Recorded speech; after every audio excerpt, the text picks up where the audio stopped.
いねえな。どこに行っちまったんだろうな。使用人室も厨房も空っぽだぜ。一体どうしちまったってんだ。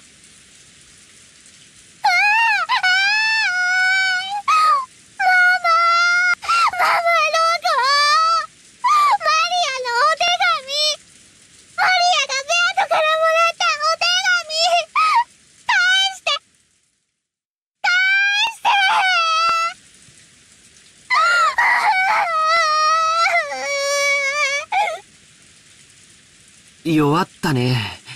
バトラ君、本当にローザおばさんだったのかい？まあ、俺も寝ぼけてたから自信はねえんだが。明け方にローザおばさんが入ってきて、マリアの手提げカバンを漁ってるような気がしたんだよ。は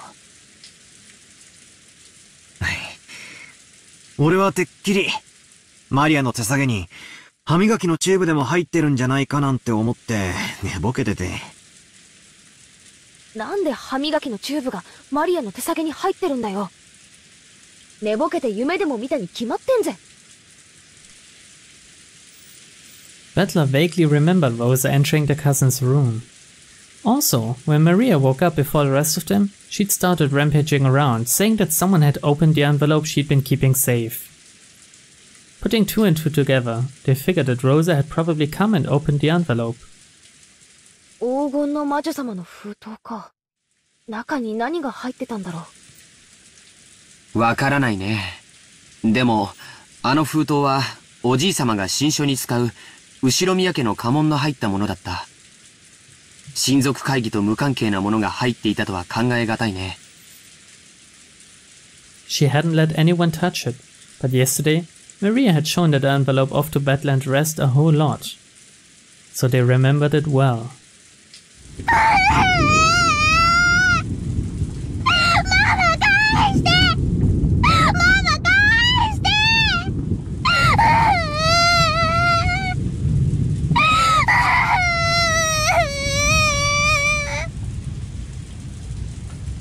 ジョージの兄貴の言う通りなら、相当重要なものらしいが。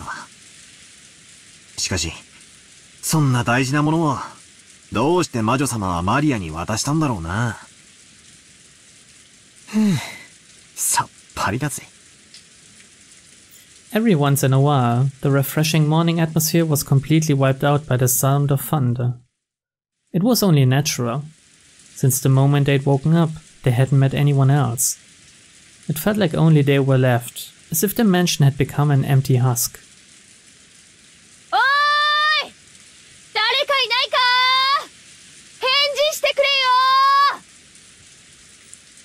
Jessica called out into the hallway, and eventually, an answer came back.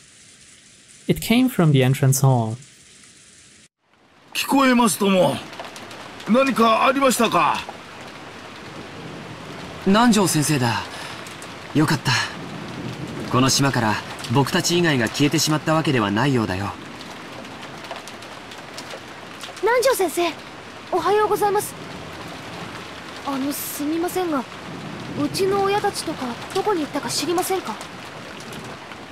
はて、私も今起きてこちらに来たばかりですからな。わかりかねますが、さて。It was only natural. Nanjo was a guest just like the rest of them. He'd come just now to pass the time in the parlor until breakfast.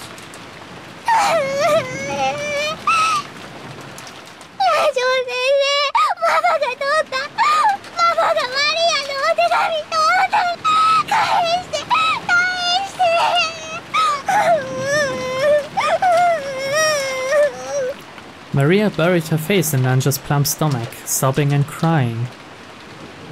Nanjo could do nothing but be bewildered by this ruckus so early in the morning. 誰かかけてくるぜ。ジェシカ、誰か来るぞ。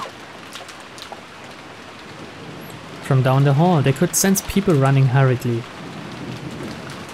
They saw Goda and Kanan coming towards them. Normally, it would be disgraceful for a servant to run inside the mansion. And yet, Butler and the rest didn't even think to question that now. Maria's sobbing had become so unmanageable. He wanted to ask someone, anyone, where Rosa was. But the two servants seemed to have bigger things on their minds than Jessica, who was waving at them. Goda flew into the servant room, and when Kano noticed that Nanjo was there, he bowed and approached the doctor at a quick pace before whispering something into his ear. 何ですってローザさんが。はい、ご案内いたしますので、どうかご同行お願いいたします。わかりました。こちらへ。Without saying anything more than that, Kanon finally noticed Jessica and bowed to her. But he wasn't calm. He dashed back down the corridor by which he had come, followed by Nanjo. By looking at how hurried they were, Battler and the rest realized that yes, something bad really had happened. They saw Goda through the door to the servant room, which had been flung open. He was holding the receiver and violently pressing the hook. From that, they realized that he was trying to call a hospital or the police. In any event, he was trying to call someone because a serious emergency had occurred. 行ってみようぜ。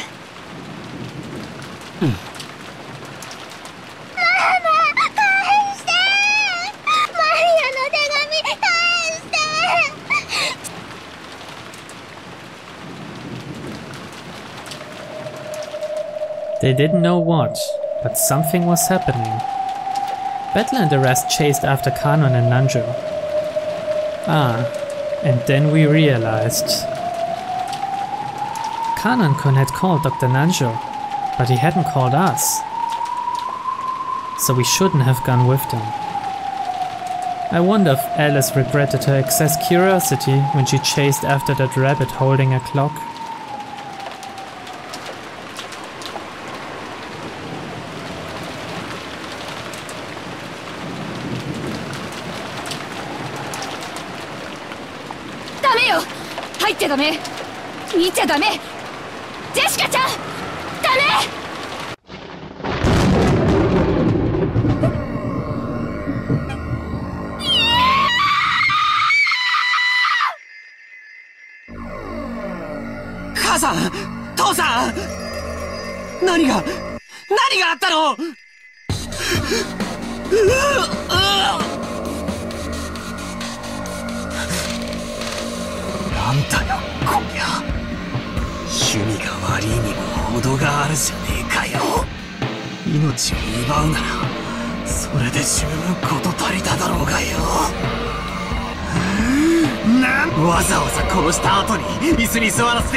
皆さんは外へ出られた方がいい。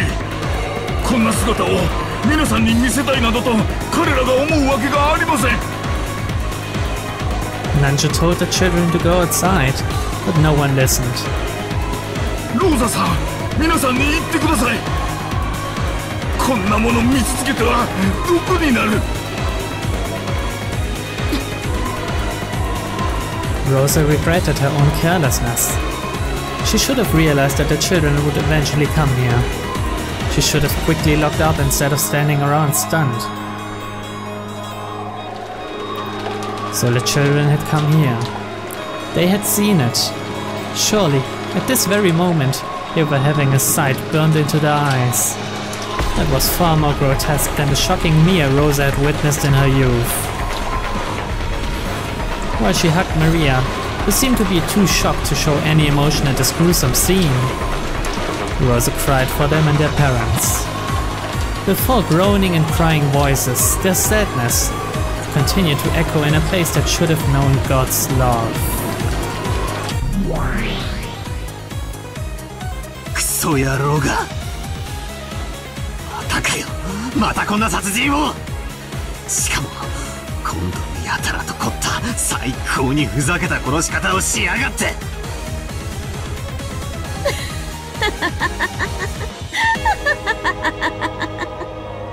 わらわはそんな嘆きより感謝の言葉が聞きたかったぞ。感謝と言ったかこのクソババア。てめえ耳がいかれてやがるってんなら俺が両の耳を引き裂いてよーく聞こえるようにしてやるぜ。なんて俺がこの最高にいかれた殺し方にありがとうございますベアトリーチェ様なんて言わなければならねえんだ。ぶっ殺してやる。前回のゲームでお前は自分の親の死に顔が見られないと嘆いたな。だから残したぞ。しっかり残した。よく拝んでおけ。間違いなく父親たちが殺されたことを。そうかよ、そいつはサービス満点だぜ。気に入った。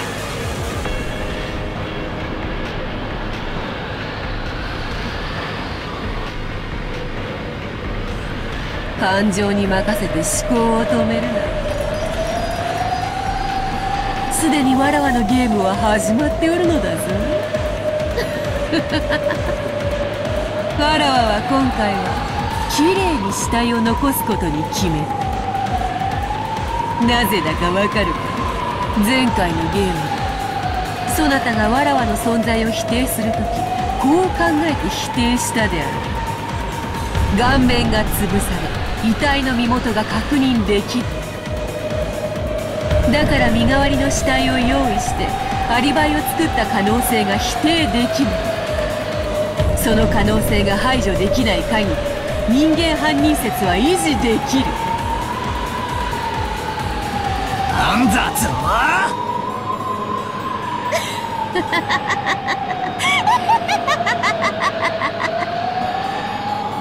さあバトラ、南條に検視を任せてよいのか。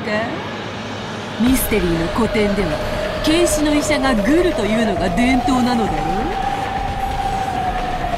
う。なら南條に検視を任せるな。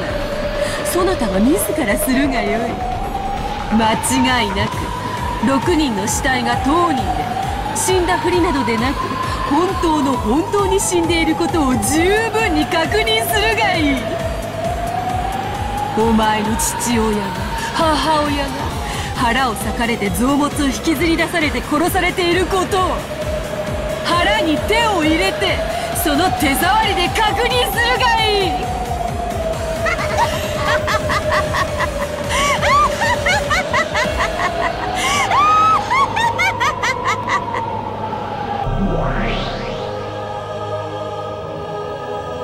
泣かねえ。チキショー泣かねえぞ俺は。Butler suddenly yelled.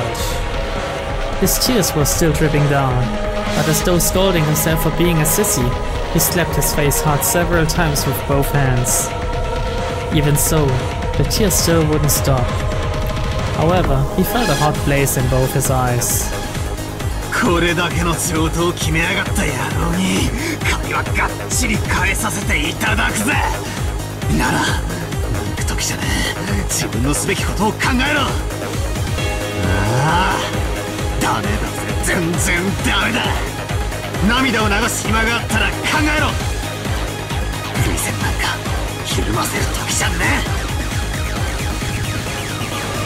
え。 Rather than genuine anger, maybe it was more of an evasive anger to blot out his sadness.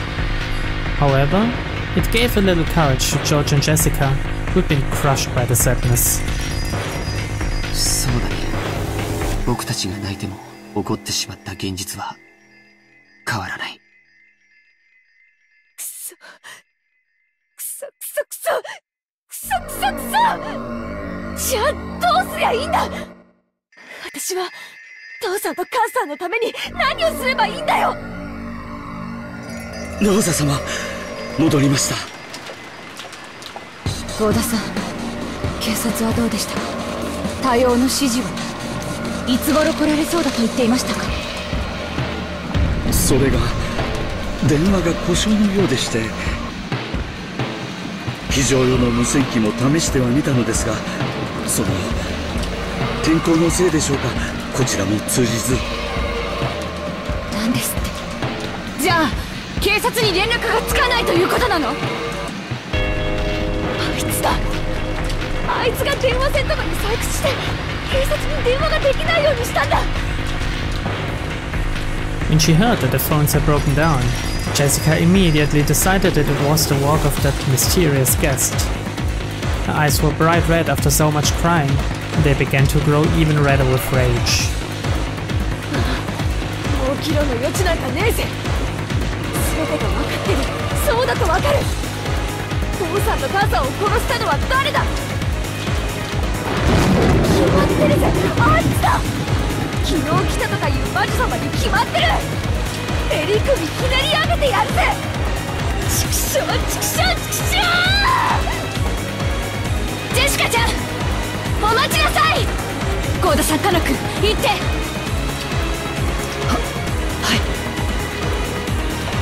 い。お嬢様、お待ちを。Covering her uncontrollable sadness with anger, Jessica ran outside, torn apart by emotion. Thinking about it hastily, maybe the mystery guest who'd arrived yesterday, Beatrice, was suspicious. However, in that instant, there was absolutely no proof that she was the culprit. At this moment, she's just another guest, no more no less. So Rosa, making an adult decision, was forced to stop Jessica in a rash rampage. Goda and Kanat picked up on this immediately and chased after her. 誰にも招かれなかった客人、ベアトリーチェが犯人なんだろうか。ジェシカの気持ちもわかる。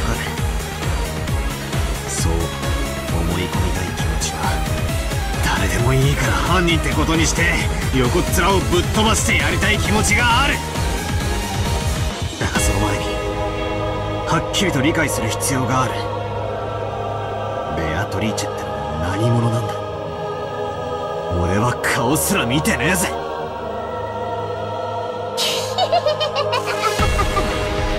顔ならお屋敷に大きな肖像画で飾られてたよ。あれだけ見てまだ覚えられないのかな。なんだよマリア、こんな状況で何がおかしいよ。ベアトリーチェは魔女なんだよ。そして黄金鏡の扉を開くための儀式がいよいよ始まったの。この6人はその生贄なんだよ。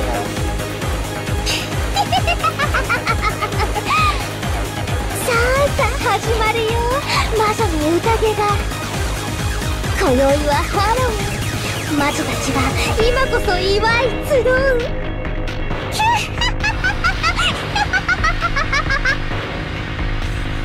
マリア、その気持ち悪い声で笑うのをやめなさいっていつも言ってるでしょ。 The crisp sound of Rosa slapping Maria's cheek echoed through the high-ceilinged chapel.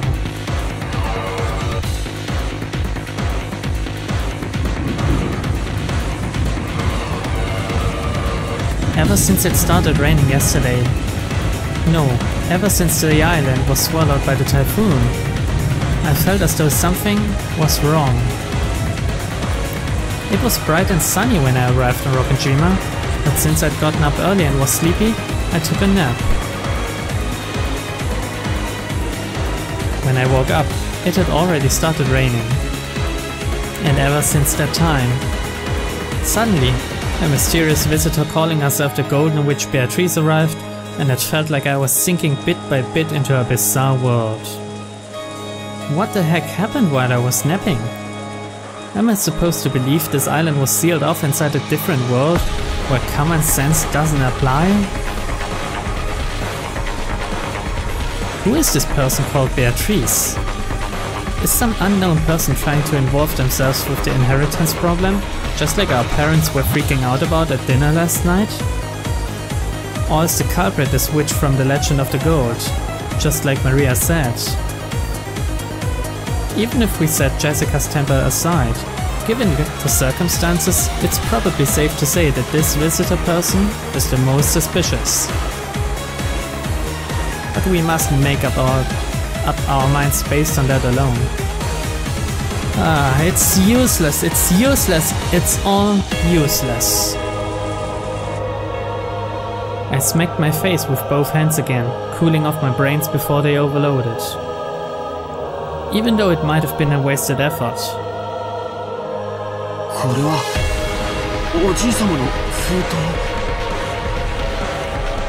On a tray piled up with sweets that decorated the table, George Aniki found a Western envelope that had a Ushiromiya family crest done on it in gold leaf.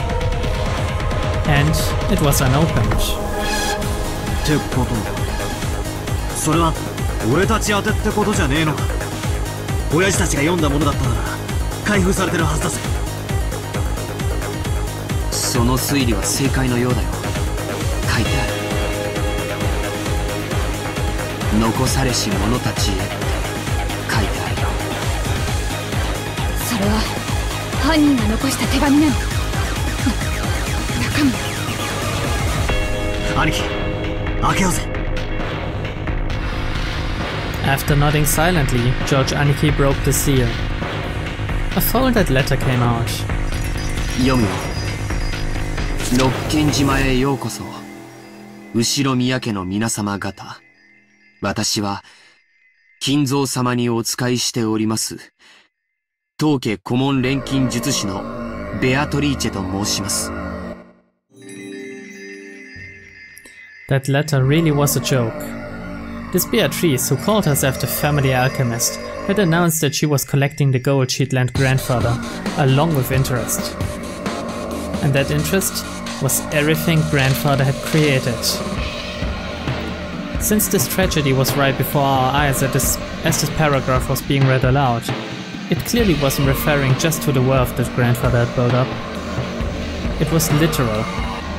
Everything that grandfather had created. In other words, all of grandfather's descendants were included in the interest. ふざけなんてめちゃくちゃな契約だ。黄金の利子は命だってのかよ。そんなのまるで悪魔の契約じゃねえかよ。それで魔女気取りってわけか。合わせやがるぜ。特別条項。ただし隠された契約の黄金を暴いた者が現れた時、ベアトリーチェはこの権利を全て永遠に放棄しなければならない。黄金の隠し場所についてはすでに金蔵様が私の肖像画の下の碑文にて公示されております。つまりこういうことだね。もしこの殺人が利子の回収行為だというなら、それを止める条件としておじい様に与えた隠し黄金を探し出してみろとこう言ってるんだよ。そしてその秘密は例の肖像画の碑文に隠されているとも言ってる。つまりこいつは魔女さんの挑戦状ってわけか。黄金の隠し場所を記した暗号文を解けるものなら解いてみろと。そしてそれができなきゃ利子の回収をこの後も着々と進めていきますと、そう言ってやぶっ殺してやる上等だ。バトラ君、これ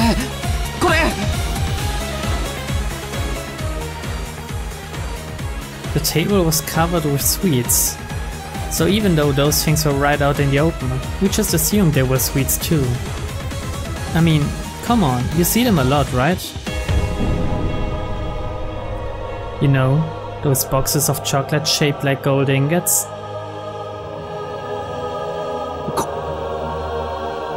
こりゃお菓子の箱じゃねえぞ。本物だ。こりゃ本物の金塊だ。片翼のわしの紋章が刻印されてる。前に母さんが話してたのを聞いた。これはおじい様の黄金伝説の金塊だよ。Gold ingots weighing a full 10 kilograms A whole 3 of them were piled up in the very center of the table. It was where a cake would be placed if it was a birthday party. In other words, this was without a doubt the birthday cake of the party known as the family conference. これが本当に純度49のインゴットだったなら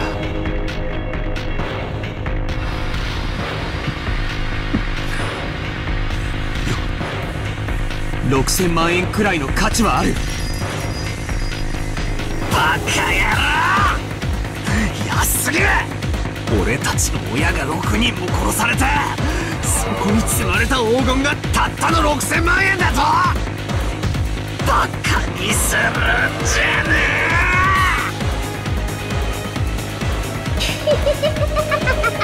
さあ始まったね、ベアトリーチェ。どうせこの謎は誰にも解けないよ。だから絶対にベアとの勝ち。早く黄金鏡への扉を開いて、そしてマリアを連れてって。